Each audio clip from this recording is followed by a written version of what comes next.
Stelios will make his presentation, and then we can have a general discussion about all of these issues. Thank you. Before I start, I just wanted to distance myself from something Brent said. We as a firm don't encourage criminal prosecution in the cartel area, so we're pretty happy with where things stand at the moment. But moving on to IP and the new Part 4, a lot has been written about the interrelationship between IP laws and competition laws and whether the objectives each of those laws seek to achieve are reconcilable. So I don't propose to go into those policy considerations. What I propose to do is just talk briefly about whether what the consequences of the proposed recommendations to Part 4 are likely to be when it comes to assessing various commercial transactions involving IP rights. And the three areas I wanted to sort of touch on briefly as an example are just licensing restrictions or restrictions in licensing agreements generally. Secondly, pay for delay agreements, and then third, bundling and tying.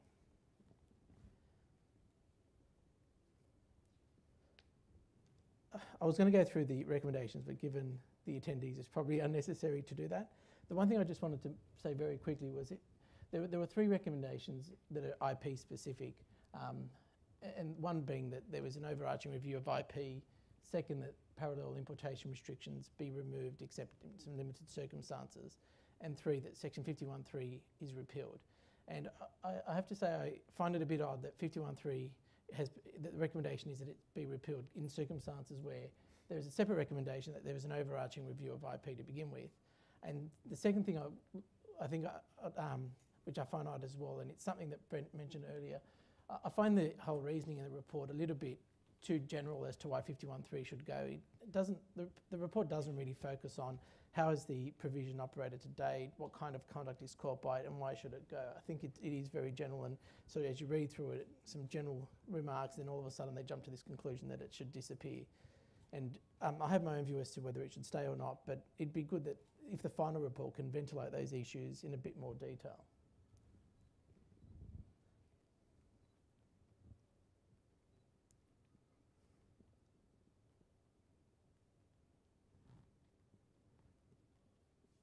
Sorry. Might be a bit far. Yeah.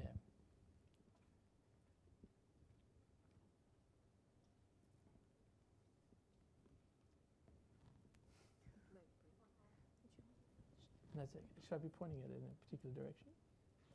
There you go. A lot of the recommendations have been, in terms of the changes to Part 4, have already been touched on, but I thought I might mention a couple very briefly because they are relevant to when I talk about the three different kinds of commercial transactions.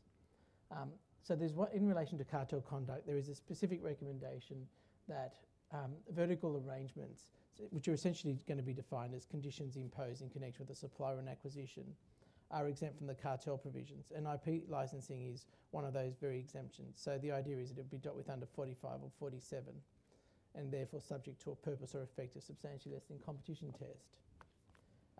Then in terms of exclusive dealing, it's obviously going to be, the recommendation is that it be amended so that it applies to all conditions imposed in a vertical arrangement, which from my own personal perspective is quite a welcome change. I'm a bit over trying to contort myself to try and get a restriction into 47 and therefore out of the cartel provision, so it'd be good to have to avoid that.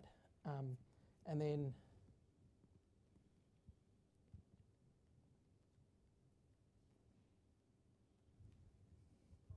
there you go. So I'll come back to misuse of market power because it is going to be quite important. Turning now to sort of the impact of the recommendations on commercial transactions involving IP rights. So as I said, I'll focus on the three as an example there. So licensing agreements, pay for delay, and bundling and tying arrangements.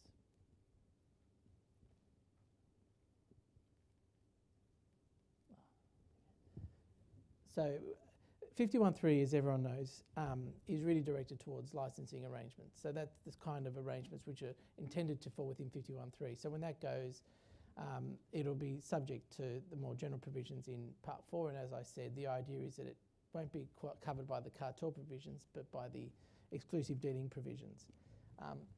In terms of what are the consequences of these recommendations, there's been a lot of commentary around whether 51.3 in fact does anything, and whether in fact in the absence of 51.3, the courts would have interpreted or would have taken a similar approach under the general provisions of Part 4 to licensing arrangements. And my own view is that that's probably right. It'll probably have very limited effect, if anything, except in some very exceptional circumstances. And the reason for that is most licensing agreements which contain restrictions are usually there for a particular purpose, which is to protect the value of the IP. And in some of the cases that have been brought before the courts, most of the time it's been found not to have a purpose of substantially lessening competition. So, a couple of examples obviously sort of would be the Seradale case, which is very early on. I know it was 46, it was a bit different. And similarly in Arlo, which was the one, one of the only cases where 51.3 was considered, the court essentially said it wasn't a contravention of 45 to begin with. And then secondly, in terms of effect, it's very difficult to see how restrictions in licensing agreements will be found to have the requisite effect. Most of the time, as we all know, in assessing effect, you have to apply a with or without test. And the existence of the IP rights will exist in both the factual and the counterfactual. So it is very difficult to see how, except in exceptional circumstances, there would be found to have, the restriction will be found to have the requisite effect. There may be some cases where there is that purpose or effect, but those are probably wouldn't fall within 51.3 in any event. As we all know, the High Court, in some arbiter comments, stated in Arlo that 51.3 isn't intended to apply to circumstances where one seeks to obtain a collateral advantage. The one qualification to all that, I think, is the Pfizer case. That is one where Pfizer, while denying that it had the requisite purpose within 47 and 46 for that matter, did rely on the exception in 51.3. And the circumstance of that case were that the offers that had been made prior to patent expiry, the Commission argued that the rebates and the discounts that were offered were made for a purpose of substantially lessening competition, and the reason for that was because it was, so the argument went that it was intended to prevent generic manufacturers at patent expiry from being able to compete, because as part of, in order to obtain the rebates or the discounts, pharmacists had to take a certain volume of stock. And I think that is one case which will probably test the ambit of 51.3. So it'll be interesting to see what, if the judge does get to that point, which we hope he doesn't, where he has to rely on 51.3, that it'd be interesting to see what the judge has to say on that. But so I think that is the one qualification. But at the moment, my own view is that repealing 51.3 will have limited effect. Turning to pay for delay agreements, this one's pretty straightforward. There's been a lot of enforcement activities, most of you will be aware, in the US and the EC on those kind of agreements. And those are the arrangements which essentially involve a generic manufacturer in a pharmaceutical context challenging a patent, and then as part of a settlement, the patent holder will agree to pay a certain amount of money to delay the entry by the generic manufacturer into the relevant market, essentially. I don't see it, 51.3, very difficult to see how that would apply. So those kinds of agreements raise concerns now under the Act, and they will continue under the proposed amendments. Similar kind of issues will arise. The only thing I would comment on is occasionally it is a pretty free, not occasionally, but a lot of the time it's pretty straightforward that the parties to one of these agreements would be competitors or potential competitors, particularly where the person challenging the IP is able to sell some other product or can easily compete in a particular area with the patent holder. But there are some areas where it's not so clear cut, where the patent holder, in the absence of challenging the patent, it's very difficult to supply a particular product. And that issue came up in Liquorland, but it was unnecessary for the court to resolve that issue because it was a tripartite agreement involving both Liquorland and Woolies, and they were therefore found to be competitors regardless of the position of the applicant for the liquor licence. But that issue may come up in some circumstances, and one of the recommendations by the panel involves changing the threshold for determining whether someone's a potential competitor from possibility that's not remote to more likely than not. So I think in those kind of limited cases where it's not clear whether they're going to be competitors, it will be a much tougher burden, I think, for the Commission to prove.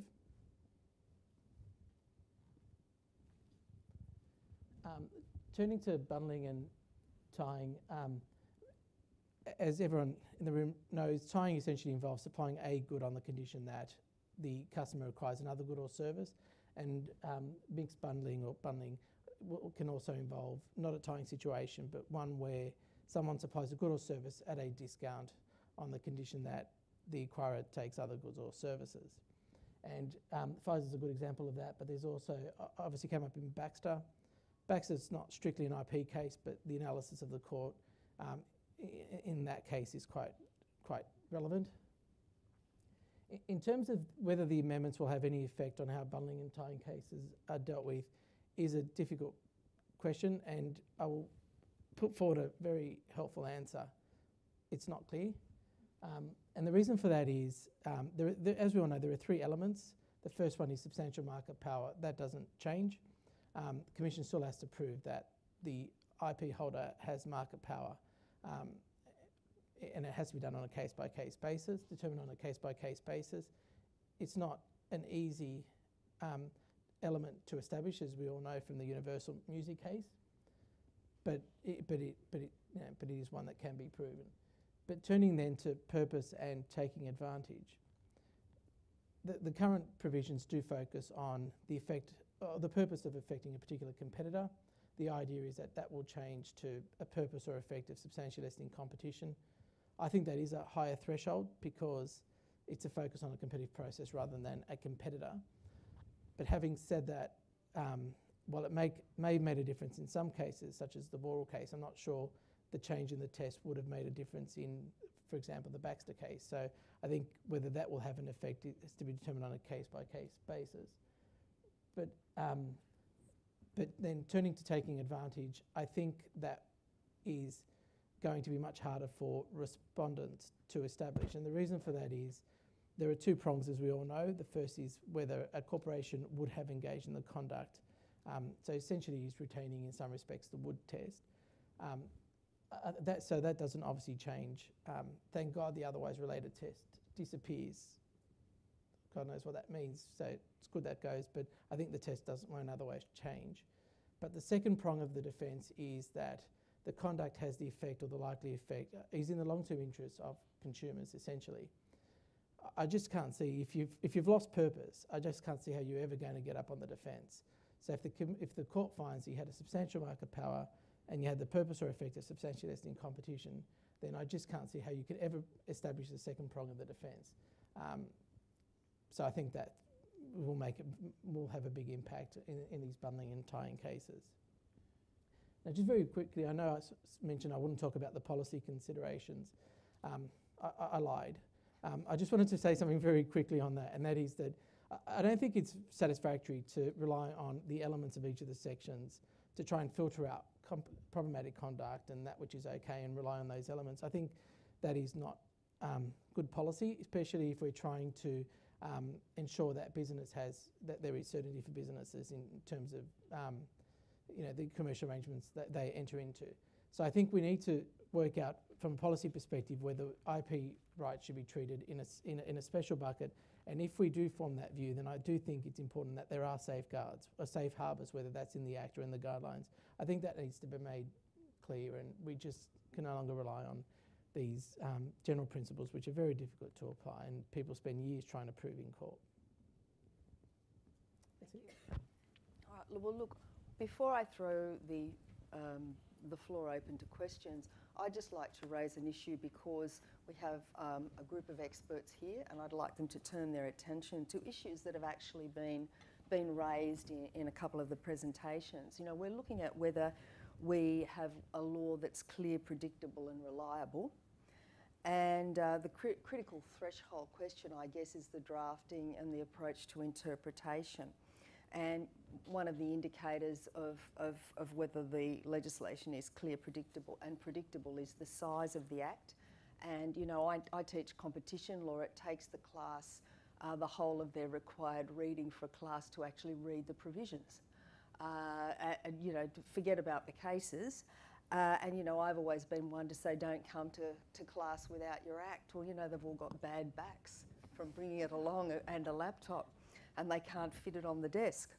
But look, I guess that there are a number of problems with the size and the drafting and the clarity, and a lot of those are historical.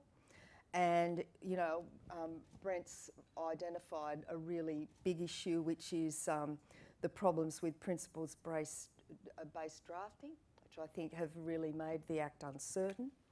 I fully concur with them. But then we have, in my view, a failure of the courts to take a truly economic approach to interpreting the legislation. And without particular criticism on anyone, but George Hay put it in perspective. He said that, you know, the courts deal with economic evidence in a very inconsistent way. There's a very precise focus by the judiciary on the individual words. And that's really, I think, encouraged piecemeal amendment. And part of that, all of that is probably because of the late adoption of the law and economics movement in Australia, and it's not so entrenched here as it is in the US. But I had an interesting anecdote given to me about all of this at a conference a few weeks ago in Canberra, where someone said they'd been involved with judges and they'd taken economic experts to assist in the training of judges, and they had a particularly good session, and at the end of it, one of the judges put up his hand and said, look, that was all very interesting, but why is it relevant to me? And I think that puts a lot of it in perspective. So it's not just one problem. I mean, if we had a magic bullet, how can we cure that problem? Because it's a multi-pronged problem, which ends up, it ends up with us having an act which is too long, too difficult, and almost unworkable. So I'll start with Marina. Very good point. The legislation itself, yes, needs simplification, and there need to be consistency by the judiciary on how they are applying different provisions, and the question is how to do it. And really, more research needs to be done in this area regarding how to deal with certain particular things. And when I'm looking from a perspective of penalties, so for example, there is no consistency on how the judges are applying these penalties, even though there is these guidelines that they are supposed to follow, but they don't follow them. And this is not a unique problem to Australia, it happens everywhere. So more in-depth look about how to have more consistency and how to actually apply economic standard might be needed. And not just economic standard, but broader than that, because economics may not be the only thing that need to be considered. Other things need to also be taken into account. Brent? Well, I think as a starting point, if we do have more principle-based drafting in the legislation, the judges will have to approach that legislation on the basis of economic principle to a far greater extent than they need to at the present time. I appreciate that there may be some difficulty in getting everyone to come on board with that approach, but in that context, I think it'd be very helpful to complement a principles-based approach to the redrafting of the Act with the greater use of helpful guidelines of the kind that the US Department of Justice and the Federal Trade Commission have provided for many years in a number of areas, including IP and collaborations between competitors. And I think closer to home, we've got, I think, a very good example of helpful guidelines in these draft guidelines that the New Zealand Commerce Commission has put together on the new collaborative activity exemption that's proposed by way of amendment to the Commerce Act. Those guidelines are helpful in a number of respects. They give a lot of worked examples, and they tackle some of the tough questions, such as what's meant by the statutory requirement that the alleged cartel provision must be reasonably necessary for the purpose of the collaborative activity. What's meant by reasonably necessary?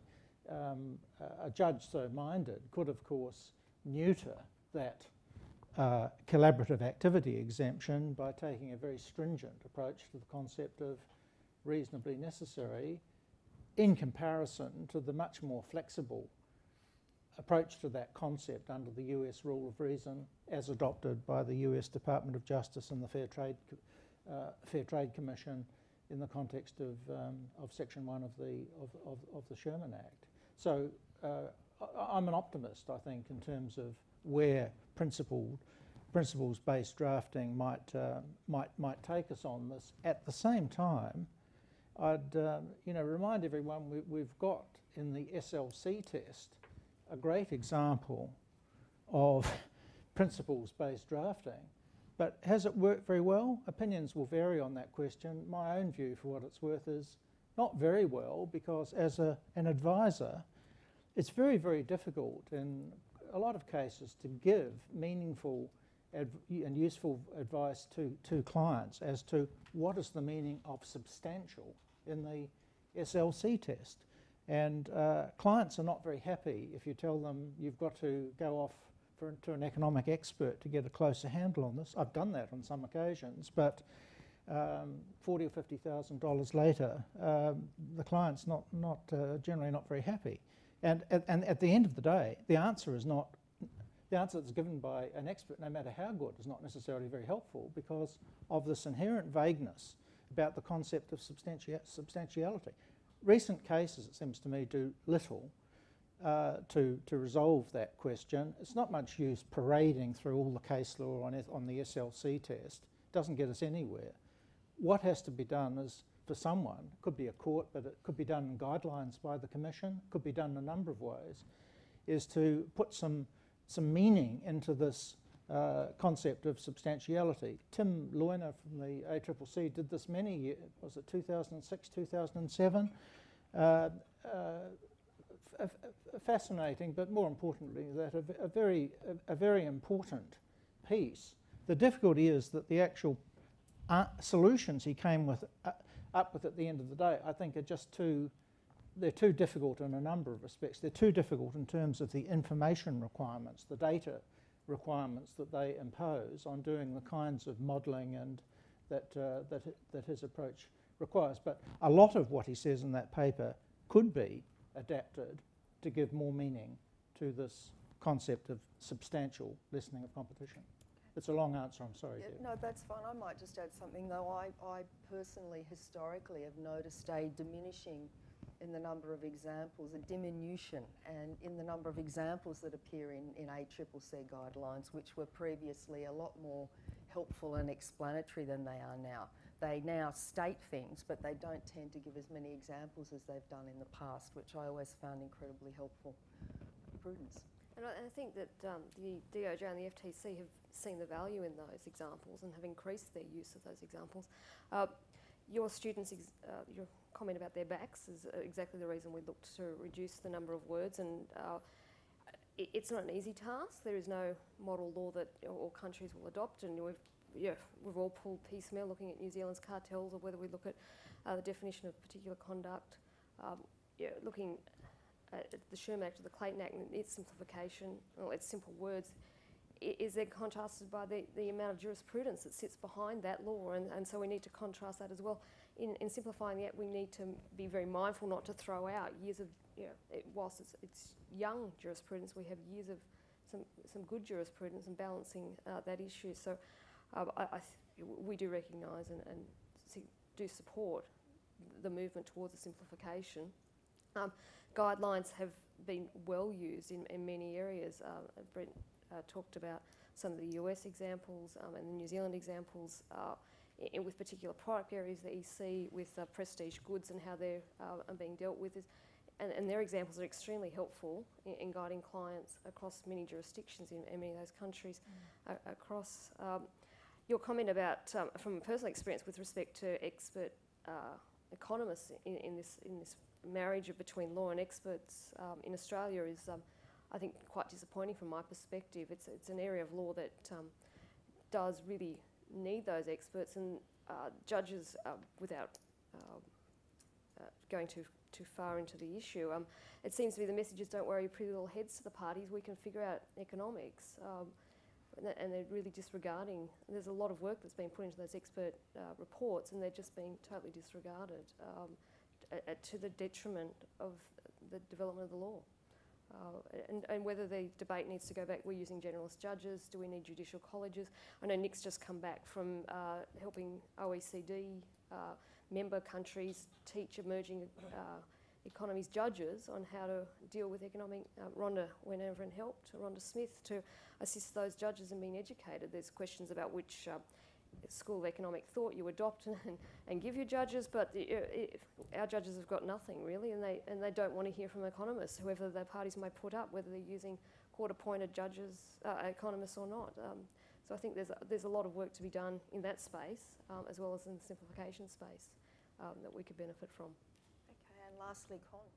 I agree with all the comments. I think the way the judicial system is heading, unless we change it, economic evidence is really going to become a thing of the past. And just picking up on the point about educating the judiciary, I think many years ago, it was probably about 15 years ago now, Gare and a number of other practitioners had headed out and engaged in that training. I think that's something we should be looking at rolling out again. I suggested that to one of the participants at the last conference, who said, no, they don't want to be educated. They don't see that this is an integral part of it all, some of them. So I don't know. Anyway, look, thank you for all of that. That's addressed my own personal issue, but I think it's an issue of importance for everyone. Are there any questions from the floor? Okay. Hi, Alexandra Merritt.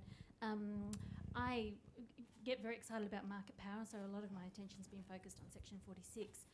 And I guess I have a question that goes to a little bit of a premise underlining the call for reform to Section 46. We seem to have a view that there are too few cases, and we certainly don't see very many.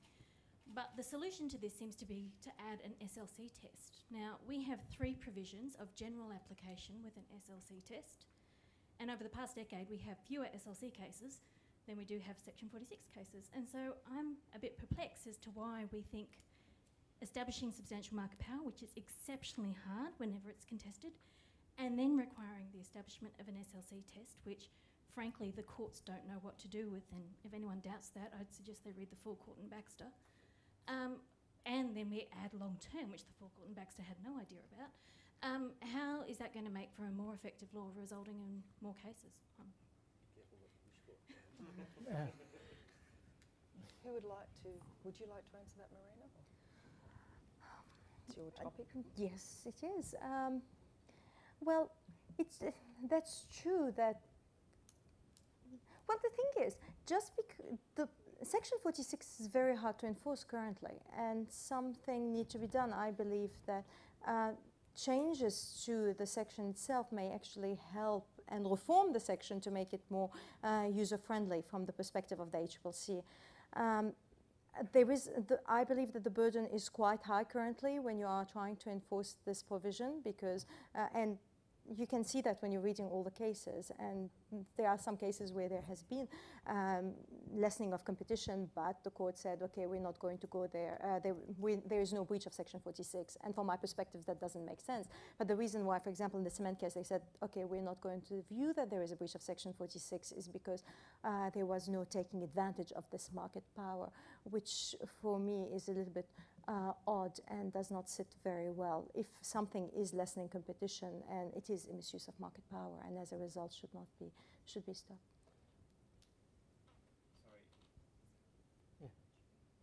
Sorry, Richard Home from the ACCC. I might be stealing Marcus's thunder here, so he knows more about this than me. So, but I thought, given Alex's question, I would just point out that in our submissions on this, we didn't argue on that premise, and we argued, in fact, that the reason for a change is that the take advantage approach is really the wrong way of filtering anti-competitive conduct from pro-competitive conduct, particularly given the way courts seem to be interpreting this via establishing this sort of hypothetical analysis of how firms without market power might behave, and that becomes just such an inherently speculative exercise that it becomes almost meaningless. So I think really ours, and Marcus can certainly correct me if I'm wrong here, but we're much more about saying, well, let's focus on the actual conduct of the actual firm and the actual effects,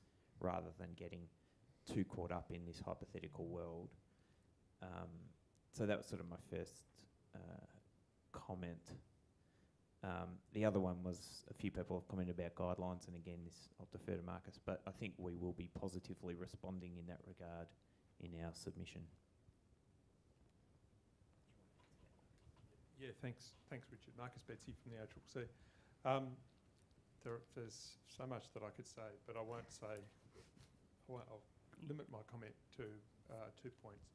Firstly, just in relation to Section 46, there's really two cases, I think, that demonstrate why Section 46 doesn't work in its current form, and they're Rural Press and Cement Australia, and they demonstrate why it doesn't work, because in both those cases there was a finding by the court of substantial market power and substantial lessening of competition, but also a finding that there was no taking advantage.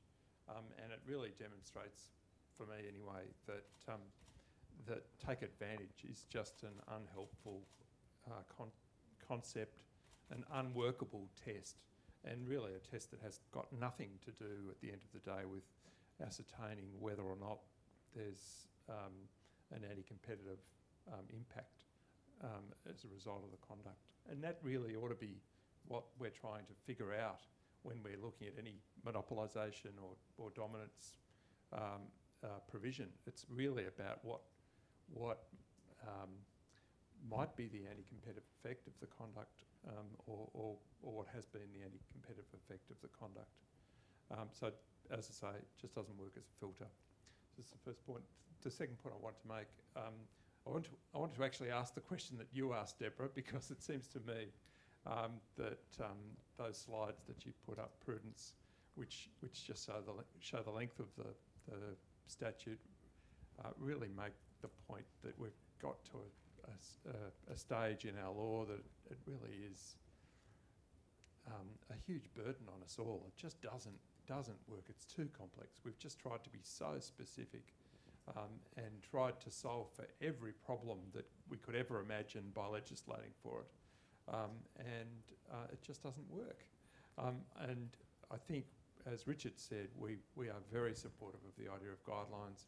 We're seeing guidelines promulgated in Hong Kong, which are very sensible, we think very helpful guidelines. There's guidelines in Singapore, which are also very, very helpful in these areas, Section 46 type areas. Guidelines in Europe that are very helpful in explaining to practitioners where there are likely to be problems so they can give advice in a helpful way. And they do aid predictability, they do aid transparency in those jurisdictions, and really there's no reason why they wouldn't here as well. So we do strongly support the idea of better guidelines. We've been through a great series of processes in recent times in terms of developing guidelines, and I think we're probably getting better at it, though there's probably room for improvement.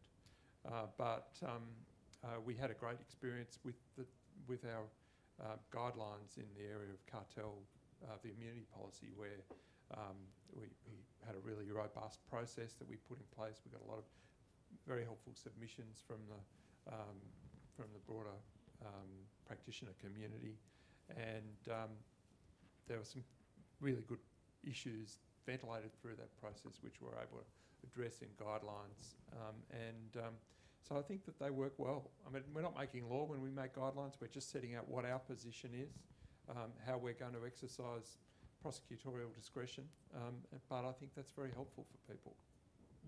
Thank you. You do it a fair bit in the telco context, and they're always very, very helpful. I suppose the issue remaining is, will the judges come to the party? And that's...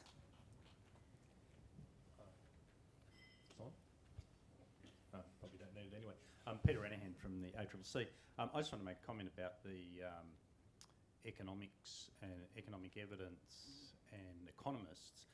It's gone unnoticed, but in the report, right at the end, there's a sort of kite flying exercise, I think, by the Harper Review, saying, look at New Zealand, where they have economists sitting with judges, and really saying, I don't think they actually recommend it, but they just note it, really. I mean, there's problems here because of our constitution in Chapter 3, and judges can't sit with economists. But it's interesting. It's obviously at the front of their mind, and that's something that they're thinking about. But yeah, I suppose our reaction to that, or the Commission's reaction, is that, and I note what Prudence said, but I mean, for years we've had hot tubs, and I know they go wax in and out of favour in these competition cases, but I think the judges do get a fair bit of assistance from the economic experts, and I think there's been some good experiences and bad experiences, and that's just reflective of probably the background of the judges. So not quite sure. I think we just keep tinkering there. I don't think we can have economists sitting on the bench with them. So just keep looking at processes.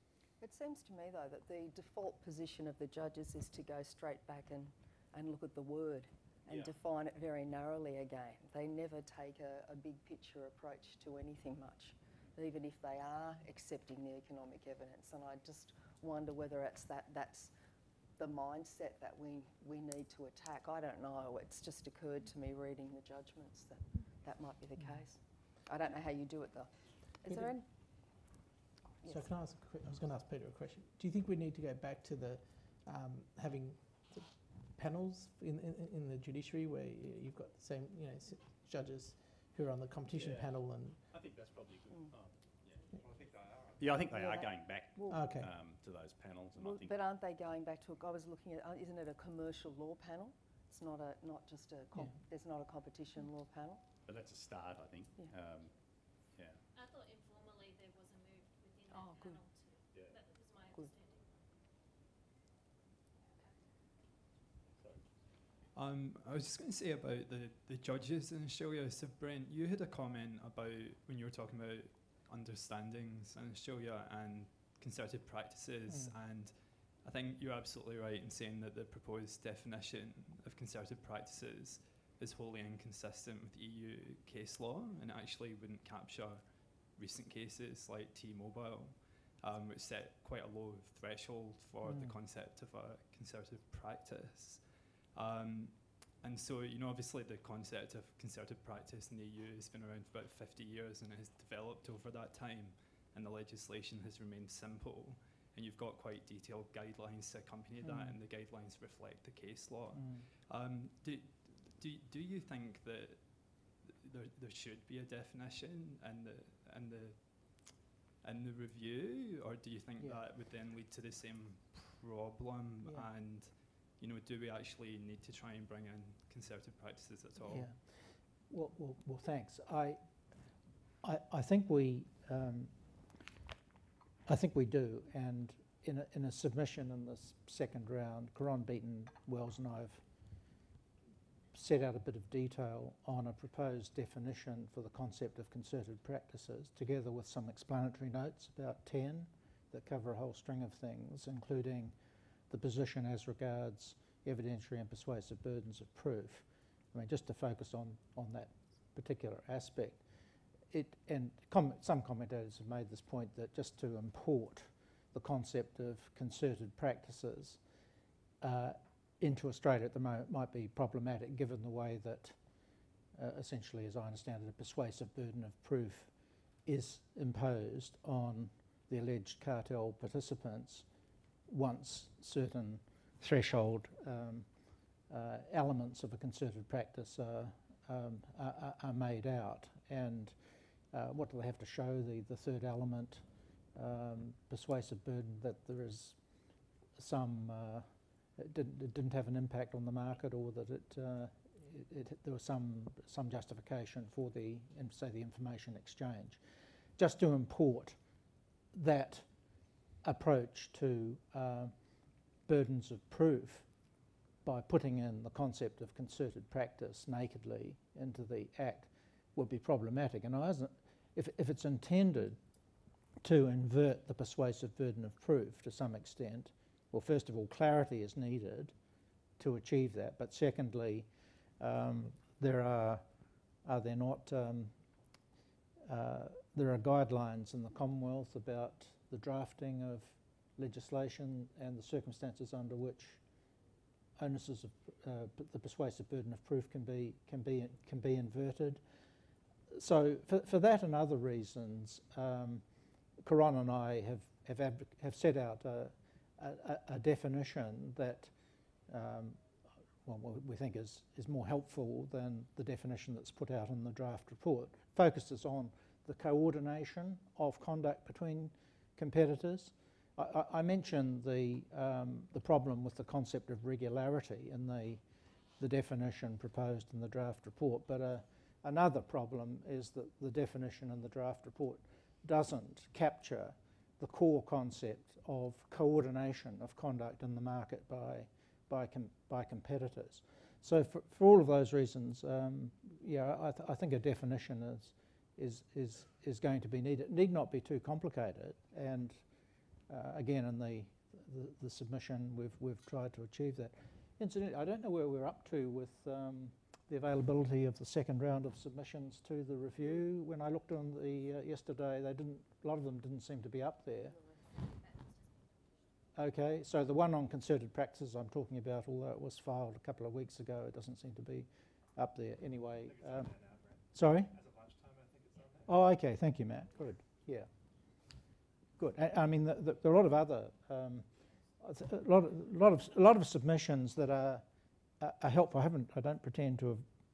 I certainly haven't gone through the latest. I'm not clairvoyant yet, but on IP, for example, there's a helpful and interesting submission that the Law Council of Australia have put in, and just coming back to that. One of the questions, and I don't want to. Can I just raise this question? Yeah, on that. I mean, it seemed to me one of the problems that Con raised is an intriguing, very interesting one. Is what happens to IP rights in the counterfactual analysis of the application of the SLC test. And I'm making these comments from a position of extreme ignorance, but I've always sort of intuitively thought that's a bit tricky, and it's tricky under the approach in the draft report, because one of the premises in the draft report is that IP is just another form of property, and it's just to be treated like, for example, real property. Well, if that's the case, what happens to IP rights in the counterfactual? Yeah. I'm not sure that they do get the weight that you've suggested, but I agree. This is a rather dark place, which is not discussed in the draft report. Yeah, I agree. I've got a question. One question here. It's Yolanda Chora. Just referring to the limbs of the proposed offences to Section 46, and just following on from what Marcus was saying around the take advantage. It would seem that the first limb threads back the take advantage test in terms of considering what a corporation without substantial market power would do. And then with the second limb, the effect of the conduct is to benefit the long-term interests of consumers. It would just seem that the temporal and the evidentiary burdens there and the complexities of that are a minefield in terms of when is that to be judged. You've got conduct at one point in time. By the time you end up in court is about 4 or 5 years later. That's probably still not to the long term. You have market shocks in the meantime. It's just, it just seems to open up its own Pandora's box. I haven't read a lot of the responses, so I don't know if anyone's done any sort of thinking on those issues. It does open up Pandora's box. There's a similar test in Part 11C dealing with telecommunications access, where it talks about the long-term interests of end users.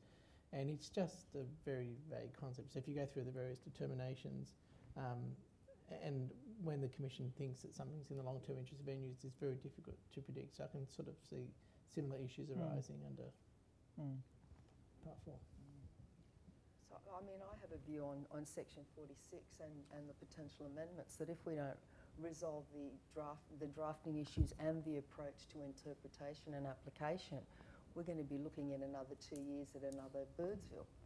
And that's my fear on it. I don't see why anyone thinks that and I think that Alexandra's point feeds into that as well.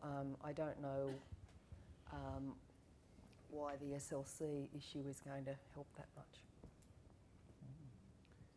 Sorry, I have the impression lots of people share that view, Yolanda. So, and just for what's worth, I worked in telecoms for a long time, and I think it's very much a forward-looking, as Yolanda knows, it's a forward-looking test in that context. It's not really a ex-post tool.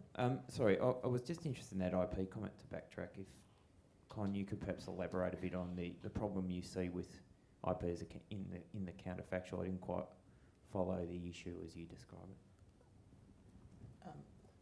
Just to take sort of a pretty simple example, if you've got a licensing agreement and you impose a restriction, being that they have to sell your product and won't sell anybody else's product and use their best endeavours to do that. So that's your factual. And then in the counterfactual, in the absence of that, in the absence of being able to impose that restriction, what's the alternative in the counterfactual? It's more likely going to be that the IP holder won't license those rights and then will exercise them themselves, him or herself presumably. So I can't see how, when you're comparing that world where the IP holder is licensing, selling something compared to the world where they're giving somebody else the right to do it, how there is it could ever be a substantial lessening of competition. Yeah, so I think that's supporting your case. You don't see there's a big problem in taking away the exemption, is that? Yeah, that's my view, that except in some exceptional circumstances. But then even then, I don't see how in those exceptional circumstances where somebody is found to have an anti-competitive purpose or it has an anti-competitive effect, I don't think you'd fall within 51(3) anyway, because it'd be seen to be trying to achieve a collateral advantage. Yeah, my voice is probably loud enough. Just the idea of guidelines, I mean, I don't have any problem with it, but then I think we circle back to what the judges are going to do with the guidelines. They're used, and I think, Deborah, you made the point, they're used to working with legislation. That's where they go to. That's their first and last, often, port of call. So if they've decided they're clear, if they think the legislation's clear, they don't need to go to anything else. And that, I don't know what the answer is, but I just throw it up. It's something that I think we've got to work through. If that's it might be helpful to advise clients on the basis of these guidelines, but it's not going to be much help if the courts don't. I see it primarily as a guidance as to what the Commission's attitude will be to a particular issue. Marcus, on that, that's exactly what I would think. Patrick Gay from Freehills. That's exactly what we would look at them. Just going back to the joint venture defence, for instance, and I'm not going to name any particular people, but I've had discussions with people at the Commission, and they would look at things that you and Karan have written and said, well, the basic message was we'd never take a case on that basis. And that's really an unsatisfactory response for an advisor to just say, well, on an off-the-record conversation, someone at the Commission told me, yes, we see the problem with the wording, but don't worry about it. It's crazy. We wouldn't do that. So it's precisely those types of things which I think guidelines would assist at. And it's in those sort of things around the joint venture defense which I think, we can have debates as to whether or not it should be a contract or not a contract. It's pretty clear at the moment it's a contract. But there are other things where you can look at some of the writing and say, well, yes, I can see how someone could come up with that interpretation, and now we're just kind of relying on the beneficence of the ACCC that they wouldn't bring a case on that basis. But if there was something in writing, that would give a lot more comfort to our clients. Yeah. Well, and private parties. But let's be honest, most of the action in this space is going to be, the ACCC. And if we have a good view about, what the ACCC thinks about when it's going to bring a matter or not, then we can worry about, private party proceedings and so forth. That's perhaps another issue. The concept of block exemptions too might be useful in this respect if it's introduced. And it's all about transparency in the end. The guideline will add to it. Right, well, if it doesn't look like there are any more, can I just ask one question of each of you just to finish? you know, which is a sort of all bets are off question, but what the major issue which has been omitted from the recommendations in relation to the Act is, if there is one. Marina. My focus really was on Section 46 itself, so I didn't look at more than that. So that was it. The main thing that I would think that is omitted from that from my area, research area's perspective, is a look at a more in-depth look at the penalties, and I think that's something that needs to be considered and looked at. And I add, it's not a compulsory question, Brent.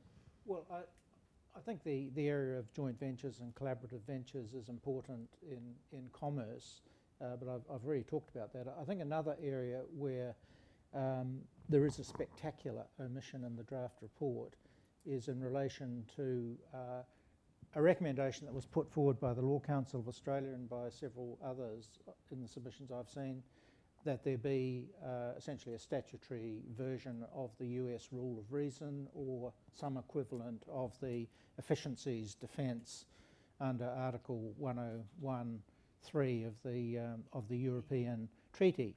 I've done a word search. I can't see any reference to the rule of reason, and I don't think there's a reference to Article 101 subsection 3. And this seems very mysterious. It seems to me to be explicable possibly on the basis of a very dyed-in-the-wool approach to the present structure of the Act, which is that efficiencies are to be dealt with in the context of authorisations and notifications, but not in the context of the SLC test or in some other context other than authorisation or notifications. My own view is that it's long overdue consideration of this possibility. There was a brief discussion of this at the Harper Review conference in Canberra a couple of weeks ago, and the view was put forward by someone who shall remain nameless that the concept of rule of reason, or the concept that's applied under Article 101 subsection 3 is not, quote, justiciable, to which I say no, it just can't be right, because the rule of reason has been applied day in, day out by judges, commentators, regulators, so too in the European Union. And this is one thing that should be picked up in the final report, but I get the sense that there's not much interest in it, partly because they see there's nothing there now. So the logic of Professor Harper's observation this morning is that if it's not in there now, it's not going to be there. Thank you. Prudence. I think that we notice an omission really dealing with the individual exposure. So there's a number of having no sympathy for the individual who's front and centre and really at that criminal level, but the individuals at the front line dealing with this very complex law, facing extraordinary penalties, not forgetting that those individuals are dealing with ASIC and the tax office and labour laws, etc. The individuals are really exposed, and they continue to be so. Thank you. And Con? I think that pretty much covers what I had in mind as well. From my perspective, it was not what they admitted, but more how they dealt with things. There were a lot of issues I felt hadn't been addressed adequately. The one that always bothers me, and the panel agrees with the way things work at the moment, but it really bothers me, is how you prove market. And people can spend a lot of money trying to prove market, and I think there is scope to try and improve that part of what we do and how we advise clients, because it's a very tricky area. Well, we want to end up with a law that's predictable, reliable and clear, and also efficient. Yeah. And some of these things could be brought in to make it more efficient. Well, if there are no more questions, I'd like you to join with me in thanking our wonderful panel. And thank you for your attendance.